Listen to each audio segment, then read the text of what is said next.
मधुर बेड़ू मधुर बंसी बजा करके हमें बुलाया है और जब हम आ गए तो हमसे प्रश्न करते हैं क्यों आई हो। भगवान प्रश्न कर रहे हैं और वह गोपियां सिर नीचे करके खड़ी हो जाती हैं कि अब हम इन्हें क्या उत्तर देवें, क्या इनसे बतलाएं कि हम किस लिए आए हुए हैं, क्योंकि आपने ही तो बुलाया तब तो हम आए हैं। वह गोपियां कुछ नहीं बोलती।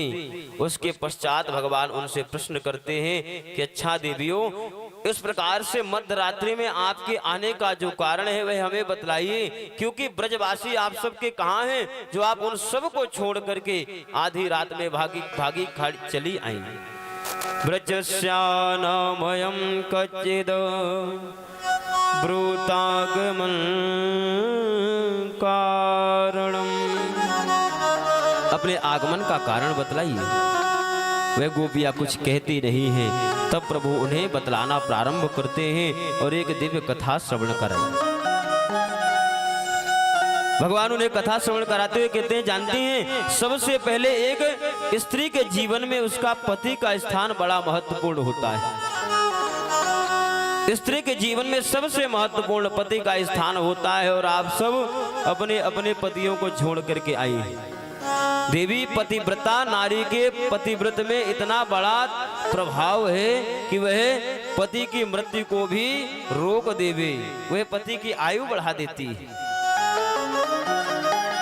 एक कथा श्रवण कराई कि देवियों, एक पति पत्नी में बड़ा प्रेम था और जब उनमें प्रेम था, एक दिन वह चावल बीन रही थी। पतिदेव बाहर से काम करके आते हैं और आकर के उसकी गोद में सर रख करके लेट जाते हैं। तो जब सर रख करके गोद में लेटे तो लेटने के पश्चात ही उसने देखा कि उनकी नींद लग गई और पास में उसका बच्चा जो है वह एक अग्नि कुंड के पास खेल रहा था। अग्नि कुंड के पास खेलते हुए वह बच्चा ऐसा लग रहा था कि अब अग्नि कुंड में गिरने ही वाला है और वह विचार कर रही थी कि यदि मैं इन्हें उठाती हूँ तो इनके निद्रा भंग होगी और जब इनके निद्रा भंग होगी तो मेरा पतिव्रत धर्म नष्ट होगा। उसने अपने बालक को गिरते हुए देख लिया, नेत्र बंद कर लिए, पर अपने पति की निद्रा भंग नहीं करी। और जब पतिदेव के नींद खुली, सूट करके दौड़ करके जाकर के अग्नि कुंड में देखती है तो वह बालक उस अग्नि कुंड में खेल रहा है।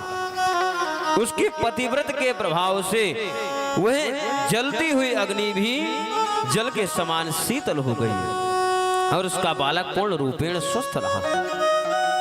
इस प्रकार से पतिव्रत का प्रभाव है और आप सब अपने अपने पतियों को छोड़ करके आधी रात में इस जंगल में क्या करने आई हैं, इस घोर वन में क्या करने के लिए आई हैं। हम समझ गए कि तुम सब क्या करने आई हो। मन में यह विचार आया होगा कि चलो जमुना जी के किनारे पर चलते हैं और चल करके बढ़िया से पुष्पों को देखते हैं कि आधी रात में कितना बढ़िया वह रेता खिलती है, वह पुष्प खिलते हैं। कि दृष्टम वनम कुसुमितम राकेशो कर रंजितम। आप सबने पुष्प देख लिए। अब पुष्प देख लिए तो चुपचाप अपने अपने भवन की ओर चले जाइए। अब गोपियां नेत्र नीचे कर